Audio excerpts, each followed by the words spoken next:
Yeah, so I'm Alan Shaw, and I am from a small town in Bihar, and the journey to Berlin has been quite a journey, so you will hear about it. I have called this talk, or presentation, or whatever we choose to call it, I Am Your Sketchbook and You Are My Song. That's how my life has been. So I'll just start straight away. I didn't have a beard back then. So I used to work for this organization called Kala Raksha in Kutch. And I was working with these village craft women, and I was doing their communication design work, and then they started a design school where I was teaching. And this Kutch is on the border towards Pakistan. It's more towards Pakistan. So if you get to understand the geography. And I was based out of Rajkot, a small town, and I was traveling to this Kutch every second week I was there. And on one of these trips, I saw this lovely lady there, and she was like beyond reach. I didn't know how to approach her. So I thought, what should I do? So I looked at my sketchbook. That's the Brahmastra, that's the thing that I use. So I showed her my sketchbook, and she was engaged, and she was interested. So I gave her my sketchbook, and I said, I would like to have your contact details, and she put this strange email on my book. On the very next page, I was not impressed. It said cool_out_for summer@hotmail.com. Anyways, that's wife today. I have a recording of when I met her. Yeah. So, yeah. She's not sleeping all the time. It's easier to sketch when she's sleeping, so that's there. So that's how I moved to Germany, because she tried working here. She's in a field which is to do with semiconductors. I don't understand anything, but she tried working in India. That time it didn't work, but maybe today it would have worked. So I went to this place called Erlangen, and I had to tell my folks how does the house look. So that's the first letter home. Sketching has become a way of life. It was a very pretty house, built in 1717 or something. The last three windows were mine, or ours. But the journey began in a small town called Munger in Bihar. That's Godwill Shaw, strange name. Alan Shaw from Bihar, strange name. Father's called Julius, brother's called Kenneth. Grandfather, Valentine. You celebrate Valentine's Day because, yeah. But Godwill Shaw he had a flour mill, atta chakki. And what was very, very nice about Godwill was that he had this tiny desk. He used to open it up. Whenever we landed, he will take a bunch of coins and give it to us to go buy sweets. So he was our toffee granddad. And we don't have photographs of him, so sketching makes it possible to go and visit him. He had this giant tarazus, these scales, where he used to measure us. So that was another exciting thing. And there was a wall where he used to put down the details, even our heights. So it's just memory. But this whole thing about Christian names from Bihar, it's a long story. We can go to Dylan Thomas's talk in the morning, and it's conversion. So we are actually tribals, not all of it, because my maternal grandmother was Bengali. My paternal grandmother was from Maharashtra, so it's a bit of a khichdi. But now I had to figure out what the story was, but nobody knows. We don't have a family tree. There was no tradition of documenting anything. So I made up this story, full fake story, that my great-great-great-grandfather was hunting in the jungles, and some missionary came and gave him a pair of red canvas shoes. So change his name from Rajat to Robert, and that's how we became Christians, and that's why the name. But with this missionary's mission to convert, my father took it to the extreme. He became a priest. So he was a priest. His salary was 800 rupees, which was quite a lot. No, it was very less in those days also. So my mother was the breadwinner. She was working for the railway school. But in exchange, we got this huge bungalow, which was called the Chaplain's Bungalow. This is where we grew up. And I think a lot of who I am today, or what I am today, is because of this house. And because we had so much space, we were allowed to do everything that we felt like because we didn't have toys. We could climb trees, go hunting with a catapult, go fishing. The only deal I had with my mother was that I had to get back before it's dark.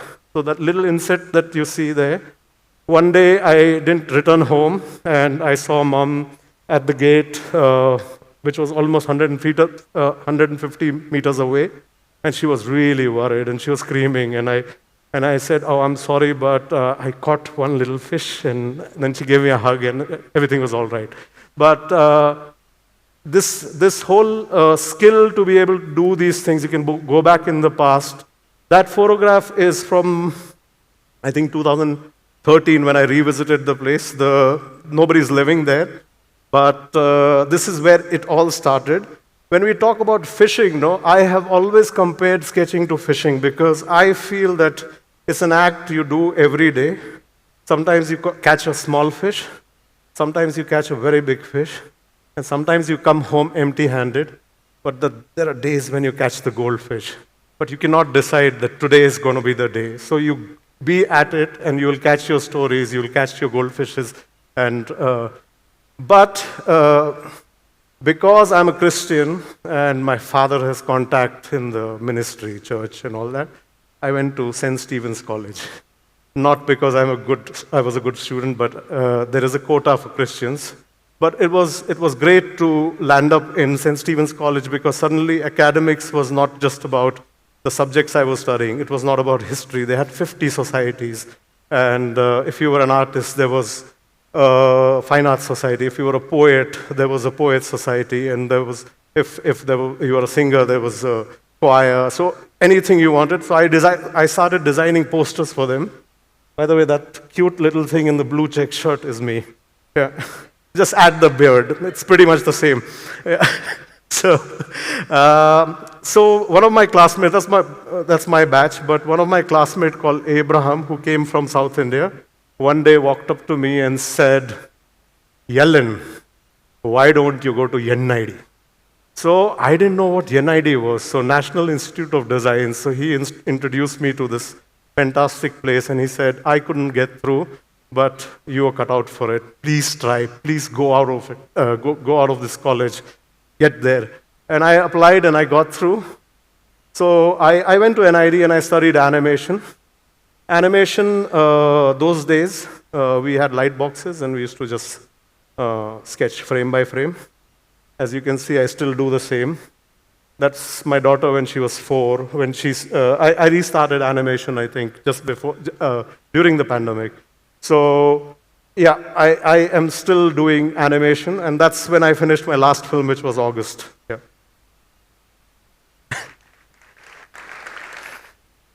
So there's a little repeat of the slide because the date is important. It's 25th January 2001. I had finished my final film, diploma film, and I was very happy. And I wrote there, "Life is beautiful, simply beautiful." Next day came the big earthquake. It shook Ahmedabad. We were living on this 5-story house, and there was this contraption called a barsati, which was very common those days for students. But it was a lovely place. It had 2 terraces. But during the earthquake, we were there, stuck there. We saw we saw 2 buildings go down. And it was very, very scary. We thought it was the end of it. And I'm glad all of that is there in the sketchbook. This house used to also get flooded because the terraces didn't have a good drainage system. So one day, my sketchbook was floating, the cooker was floating. Earthquake did something very, very nice to me. It came in as a blessing because I had taken up a job where I was getting 30,000 a month. I had not seen money before. And suddenly this 30,000 meant 1,000 a day. So I was really partying hard. Everybody was coming to my house and all of that. But earthquake took all of them away. I stayed back, thought about what I want to do with my life. I wanted to teach. And I had heard about this college in Rajkot, which city I've never been to. that they had started a college and they were looking for faculty. So I called them up and I said, I would like to come teach. And they said, you're from NID? I said, yes. And you want to come to Rajkot? And I said, yeah. Catch the next bus. So I didn't catch a bus because I used to smoke up those days with an English teacher from a primary school, with a taxi driver, and the dealer. They were very sweet people. They didn't want to sell me stuff. They said, "नहीं, तू गंदा काम करेगा. हमारे साथ बैठ, P, घर जा." So when I broke the news that I'm leaving, the taxi guy said, "I'll drop you. I have a taxi. You pay for the gas." So this 4-hour journey took 7 hours because we had sessions in between, and I reached, and I'm glad I did that little page in my diary where it says, "Life on my own finally begins." And I'm so glad that that page is there because that's where I started. And that's the map of Rajkot. And I love maps, how the city sits in your head. But those maps are highly inaccurate.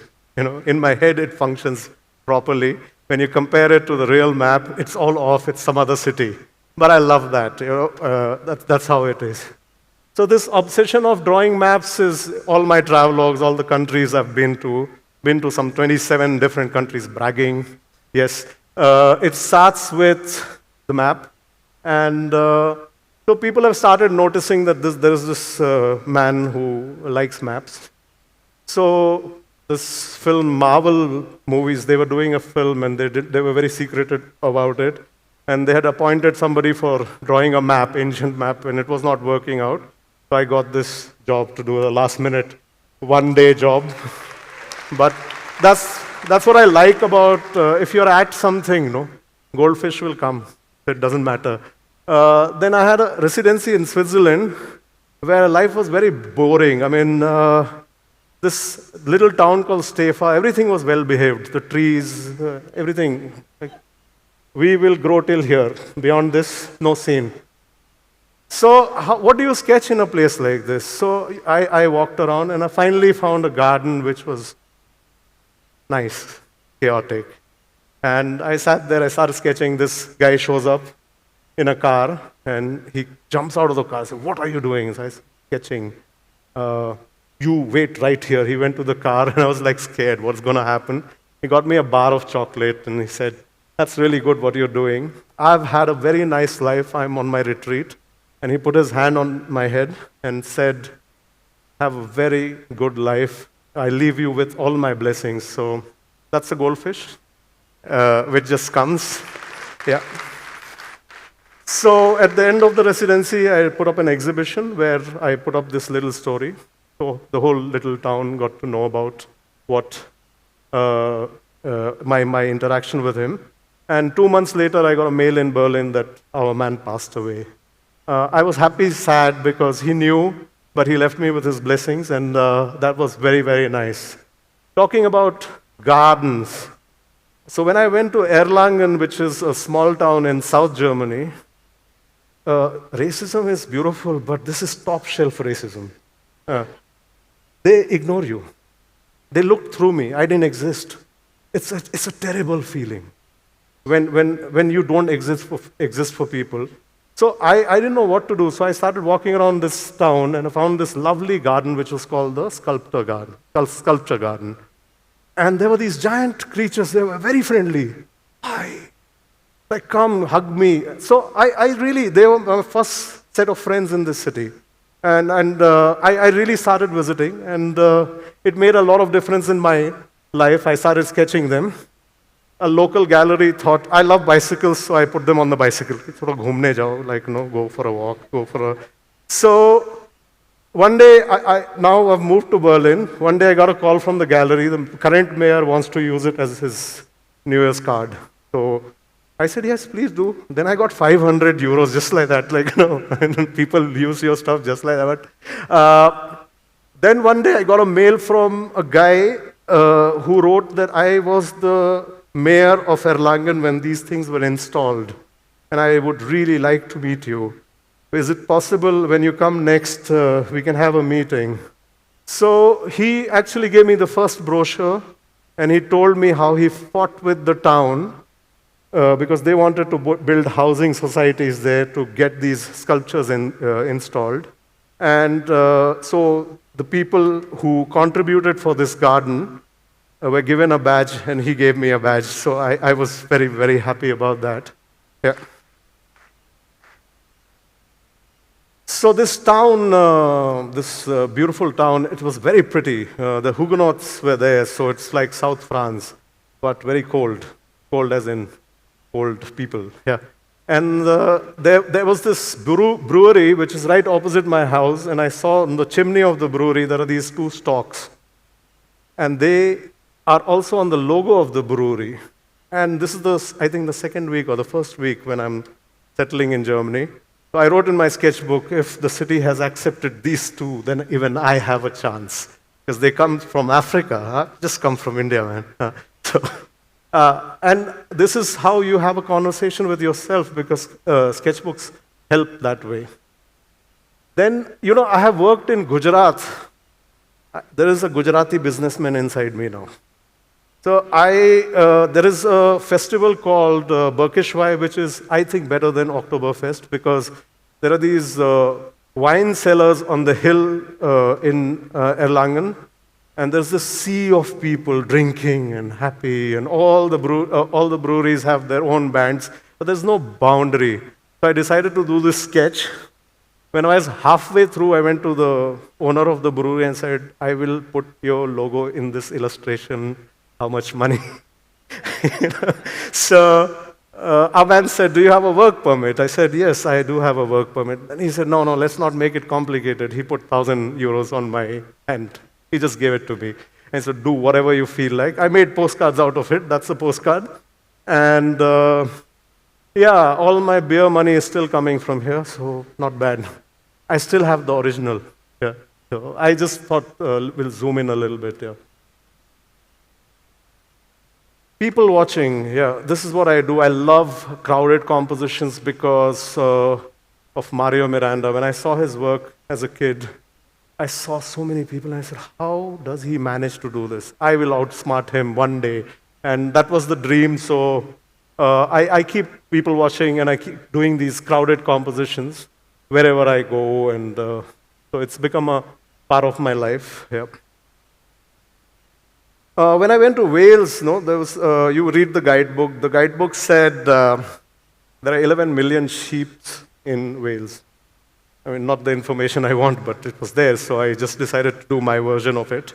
So when you do watercolors, you start mixing paint because you think it will take that much paint to cover that much area, but I ran out of paint, so I mixed a new one.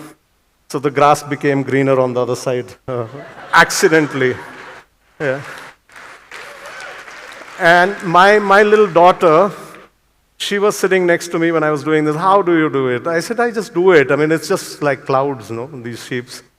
And then that's her version. I have serious competition. She was 6. Yeah. So, these crowded compositions, I was in Russia, and I apologize about the way the feet are drawn of these people, because I don't know, I was in some kind of mood, but there was this one character in this crowd that stood out. There was this large man with a tiny baby. So I took him on the next page, gave him a little butt crack, and made him cuter than what it was, and what he was. And when Dunya was born, I had this amazing experience. My daughter's called Dunya, which means the world. So he became the dad, that character. And so there was yoga for new dads. There was all kinds of experiences. You're going shopping, but you're rocking the shopping cart, because your muscle memory is doing that. There's a graphic designer in you, which is looking at Chota Nini, Bada Nini, and the first day without mama. And when you're trying to find the papa in the blah, blah, blah. And yeah, it's been a fantastic journey because, one dreams about what you will do when you have a child. I thought she will come sketching with me. It's happening, and it's beautiful. Yeah. It's, I don't know how. And then you think about that you will read books to her. So you're doing that, and it's beautiful.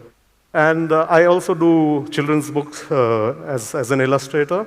And there's this poet called Gulzar. I got to work with him. Most of you would know him. And when I started, we did 13 books together. And after we finished the second book or so, we started talking. And I started talking about my relationship with my daughter. And he loved the name Dunya. He said, "What a beautiful name, Dunya." And one day on a Zoom call, he said, "Alan, मैंने एक कविता लिखी. I've written a poem called Dunya. It's about your daughter." And I was crying. And you don't know how to react. And he recited the whole poem. And then he said, "Iski ek kitab banaye kya? Should we make a book out of this?" So I didn't answer, but eventually when we did it, I had saved all of Dunya's scribbles, drawings when she was a kid. So that rainbow is Dunya's. So I collaborated with my daughter. So it's a book by Gulzar, illustrated by me, and Dunya Frida Shaw. So, yeah. So that's her world, the blue or the pink. I can never paint like this, but I found my little space in her world. And I think it's the most emotional, most beautiful project I've ever done. And I don't think I'll go beyond this, because Dunya won't be that age again. There will be no other Gulzar Saab. Yeah, so that's how it worked out. Now, autumn, when I went to Europe, I was really fascinated by this season. It's just so beautiful. And I used to imagine, if I have a daughter, how will it be? So that's how it is. Yeah. And but one thing sad is that mom's not around. We lost mother in 2013, and I was really, really close to her. So that's the card we did for Christmas card for her. And that's me, mom. We didn't have a camera. My dad was fiddling around with a camera, which he had somehow got. And he shot only one roll, but I think that's the most beautiful photograph that I have. And yeah, I need a coffee break. Yeah. So that's mom and me, mom and me, and mom and me. And I thought I can sketch. Mom can come to me now and see how I look, how I am. So that's her. Yeah. So here's our coffee break. I put my cup on my sketchbook one day, and I saw bicycle wheels, and the rest is, I started flirting with the idea of coffee and illustrations, so I drop coffee and find things in it. And so this was an accident, but now you can do planned accidents. So the history of Berlin could become coffee and watercolors. Yeah, could you please play the film?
Okay, yeah.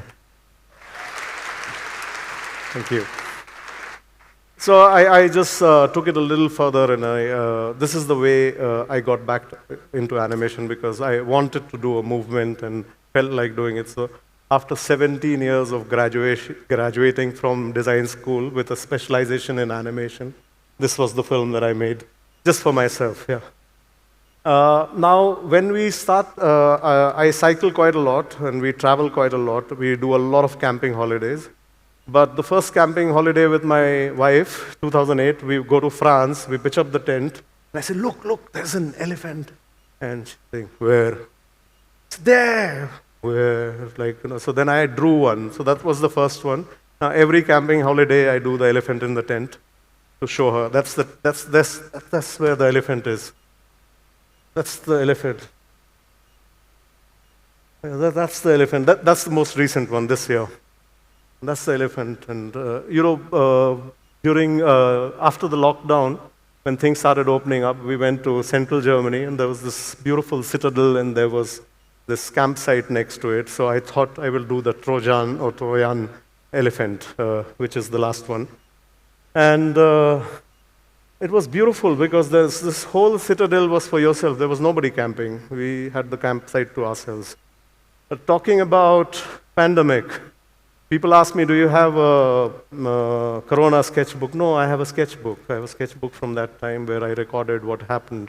That was my take on lockdown, where you're all dressed, but you're locked up. I was sketching on the train, and there was this girl who wanted to see my sketchbook, and she quickly saw the sketchbook and gave me her card and said, keep in touch. And I called her, and we exchanged emails, and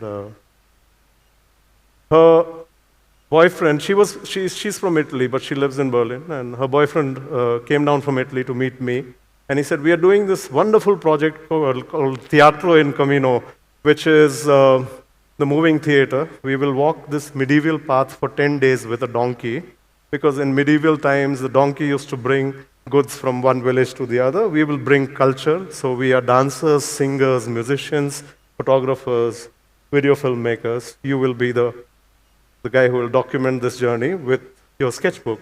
So there I was, through my sketchbook, in Italy doing this wonderful project. And that's the troupe. So this donkey is called Fiocco, and he refused to cross a stream, so the singers decided to go into the wheat fields, started singing, and we joined in, we picked up strands, and we started singing, and I was holding the strands upside down, and it looked like flowers, and I don't know, it just made me feel like there's beauty on every side of things. It's just you have to look at things, and you have to find the beauty. So this is how it was. They cheated on me. I was made a part of the performance. I had to also start singing, dancing with them, and it was wonderful, wonderful. Now I travel so much. Both my parents are gone. I have lost this concept of home, so I think home is where I go, and I take my home with me. And also the sketchbook is kind of therapy for me when I'm feeling really dead and out, and I kind of go to the comfort of my sketchbook, and I find a way to illustrate it. There is a space where the sketchbooks live. I have a shelf. So we talk about currency, that's my bank. When I started, I didn't know. So that's one of my banks. One is there in the studio, one is in India, in Rajkot, where I stay, and I have got over 300 sketchbooks. Didn't think about it, but now that's the wealth I have. So last year I published a book, Hobo's Lullaby, which is 25 years of my sketchbook. And I told about this goldfish thing. So when you are looking for, fishing every day, and you're looking for the goldfish, it's not coming, have a bit of vodka and you'll start seeing the goldfishes. I love watercolors, that's my medium, so that's how I look at the world, that's my laptop, whatever you call it. And one day I decided to put all the boxes together and make an apartment out of it. Was very kicked till I realized it looks like the Ambani building. I hate it, but watercolors keep me afloat. That was meant for Shiva, Hemant, and everybody, because I had a session with them before I presented, so I have this habit of taking anything when I'm cooking, I'm cutting vegetables, I see something, take a photograph, add illustrations to it, make meaning out of it. So what happened was, I was in Croatia and I saw these pine needles and I did this. The fellow traveler is also an animator, is also an illustrator, but digital. He went in the corner, quickly came back and he said, I did this on AI. I really like it, but AI got the feet a little wrong, like, something happened there. So we are coming back to AI, but what I like is that this is a mistake by AI. Coffee was a mistake by me. Now I'm going to take AI's mistake and make them into scuba divers, right? So it is something that I don't know. That's the conversation I've been having because a lot of people have been asking me. I mean, today we talked a lot about AI. So I have a little premiere of a film for you, which is on AI. I'll just give you a little introduction about the film. I thought I will use the letters A and I to make a film so that I can tell everybody I used AI to make the film. Yeah,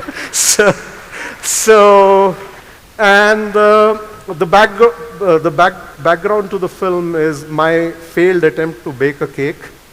And when you put the baking paper, the cake or the dough leaves a mark on the paper. So I scanned that in and that I've used. I think AI will take a while to get there, to start baking a cake, thinking this could be the backdrop for a film. But I don't hate AI.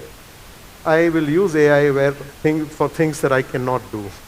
So I wrote a song and I made AI sing the song, okay? So this is the official premiere of my 2-minute film. And that was the last slide, so we'll show you the film now. Please play the film. Yeah.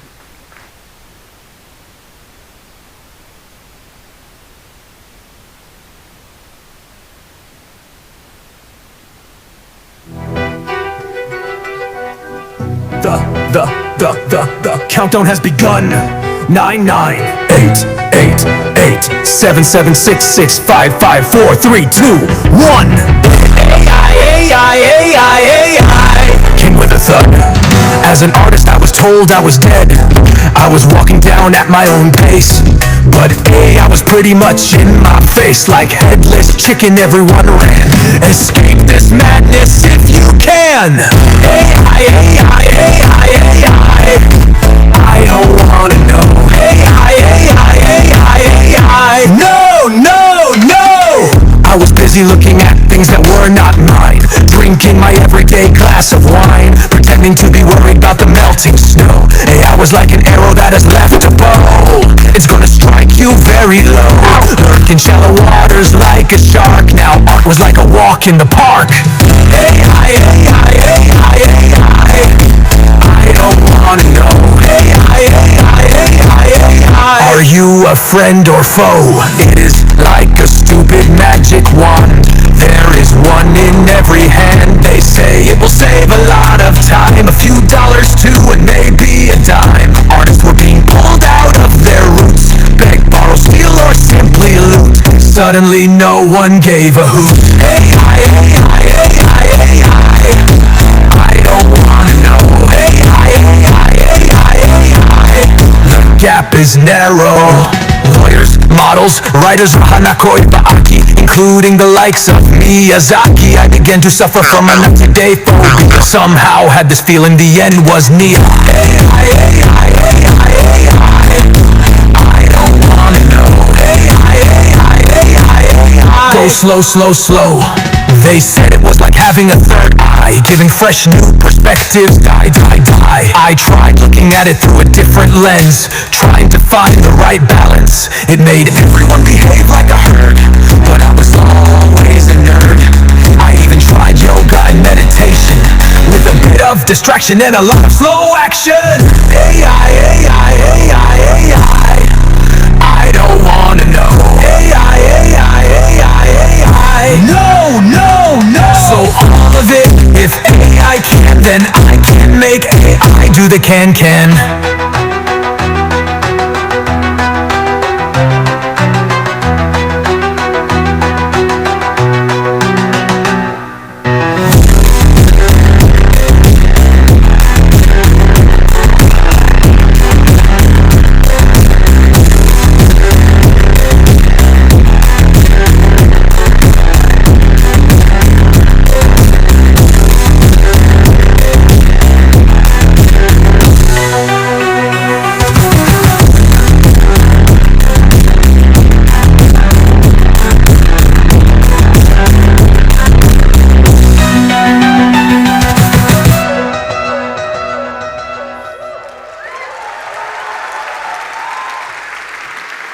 Yeah.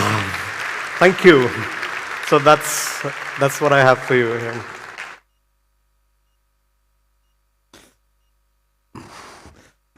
All right. Thank you, Alan, as always. AI. So here's a serious question for you. If the Nano Banana or one of the AI services came and said, we want to license the Alan Shaw watercolor model, and so anybody can create their own Alan Shaw portrait or painting, would you? No. No? No. All right. So Gulzar actually wrote a poem for you, for your daughter. Yeah. And I'm happy to say that Alan Shaw painted a portrait of me just for me. So he has a Gulzar original, I have an Alan Shaw original. All right. One question before we go to the audience. So Alan, in some of your work, you use blank space, white space fantastically. And in the others, you fill up every available square millimeter. Yeah. What is the difference in this approach in your head? Blank space versus this maximalist filling up. It's the fight with Mario Miranda. No, One is Mario Miranda, the other is? no, the other is I love the whole idea of when I went to that's the influence of design school. You learn composition, you learn things like that. And watercolors, no, you don't use white. You use the available white of the paper. And I think when you're sketching, you're not trying to represent something which is as it is. You're not. So you delete a lot of things. You remove. So editing is a very large part of what I do. So the edited space is what you see as white here. And suppose we put you to work in one of these hyper-scaling, hyper-growth tech startups where you have to manipulate pixels all day and you couldn't touch watercolor or paint, what would you do? It's usually in a high building. I'll jump down. All right. Climb on top of your watercolor tower and jump down. Yeah. All right. When you don't get depressed, that's only Alan Shaw. The rest of you can work in pixels. Can we have some audience light, please? Yeah. The front row here. Get a mic here. Yeah. I'll just go to that side and see if anybody I'm missing on that side. Hi, Alan. Hi. I'm Gerald from Autodesk.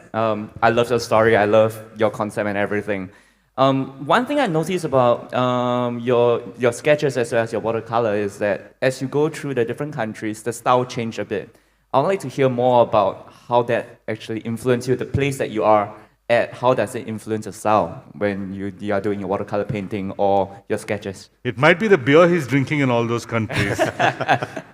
Yeah. That's why one travel. That's the reason why I travel, because we want to see new culture, new people, new ways of living, new color palette. So all that is what I soak in. So if it doesn't, then I'll be like a machine. That's what I dig if I go to a new place. Usually we start with the differences. That this is so different here. And then after a point, you start finding the similarity where you kind of get familiar, comfortable. So I'm glad you noticed that, and yeah. So it is just basically your observation. And cultures, even if you move in India, if you move from one state to the other, you see the difference in the clothings and. So one takes all of that. The shirt I'm wearing is from South Korea. So I just thought it looks a little similar to what I wear, so maybe I can do that. I hope I have, thank you. Okay, next question from this side of the hall. Hi, thank you for sharing. I really loved your talk. So I feel like a lot of artists in this day and age, and designers tend to face creative block. But it seems like you are constantly inspired by everything around you. I wanted to ask if you ever face creative block and artist block and what you do to get through that and to combat that. So Alan, basically what is wrong with you? Okay. No, there's what nothing. is right? I want to learn. No, yesterday I took a little workshop and I gave them an example. I have a sketchbook, which is the current sketchbook, that I have illustrated something which cooked up in my mind 20 years ago. It's the joy of putting the earbud in your ears. But I could not sketch it that time. That is not a block. It's just that you're trying to get to that skill level. So I did it a month ago. And I made a younger self. So there's no block. It is just a work in progress, and it will happen at some time. For me, it works like that. And I think there is inspiration all around.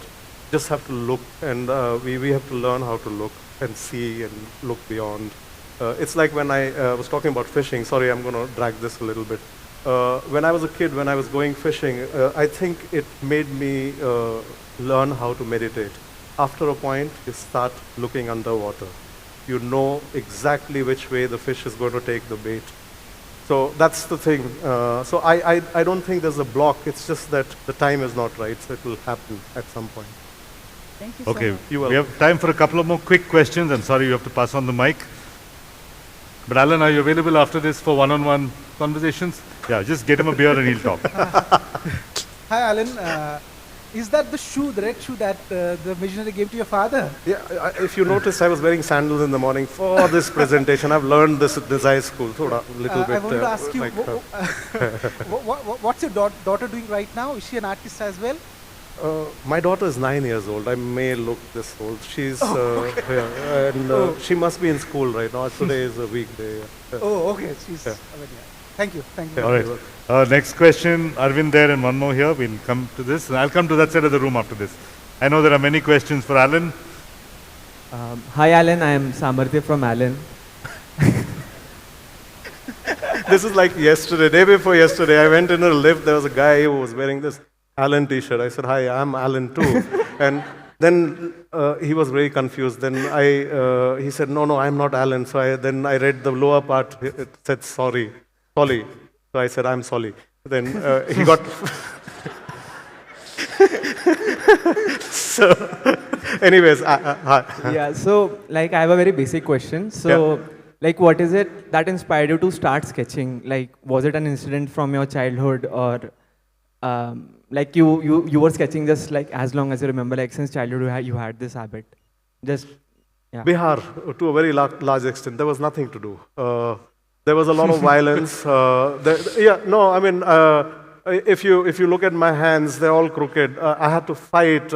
If you see, I have a dagger mark on my chest. It was not easy, so it was a nice escape. Sports and this was the only thing which was there. And after a point, when you head to the design school and all, then it becomes more organized. But it was an escape, essentially. Yeah. You mean you were actually stabbed with a dagger? It brushed past Serious, me. So, badass Bihar vibe I'll that is. show you secretly. Yeah, one more question on this side, then we'll come to that side. Yeah, Arvind, go ahead. Hi, Alan, Arvind here. Hi, Arvind. I noticed just a couple of traces of a kind of dark humor in what you showed us so far. Just curious to know if that's an area that you've been exploring. All right, your dark side, Alan. Where exactly, if I may ask you? There was an image of somebody hanging themselves. Yeah, AI video. AI. And there was also a coffin. Yeah.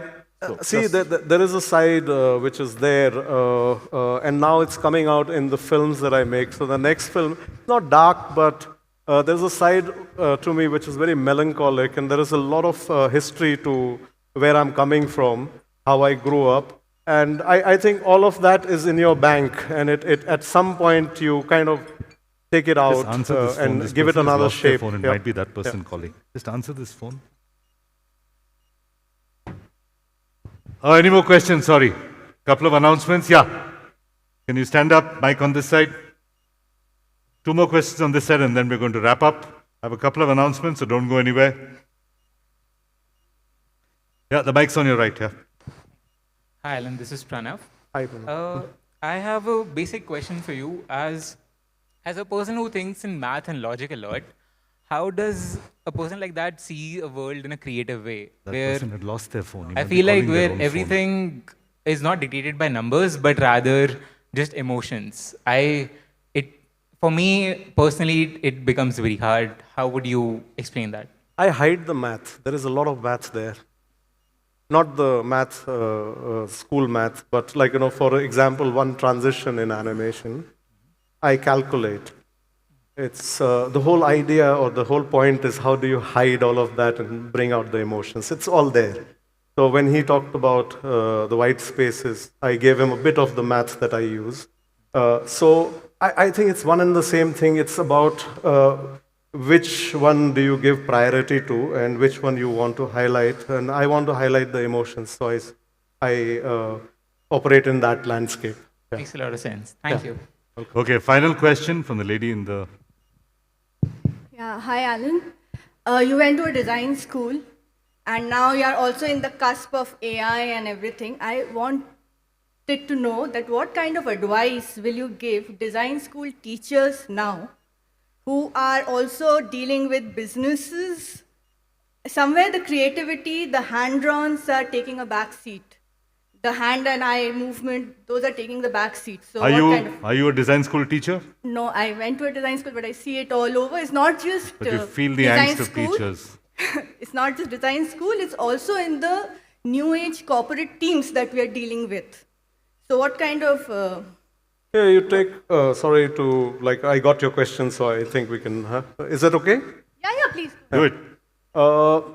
Just take a bunch of kids at 6 in the morning to an old city of a town and make them experience it, and they will start sketching. Try it out. Yeah, it's a human nature. Like, you can look at as many photos of travelers to different lands, but you would like to be there yourself. It's inside you. Alan, the parents of those design students might say, we don't want the kids to do watercolor. No? Teach them UI, UX design, teach them digital tools, teach them AI, teach them figment of imagination, Figma of imagination, all that. Yeah. I'll start a school for the parents then.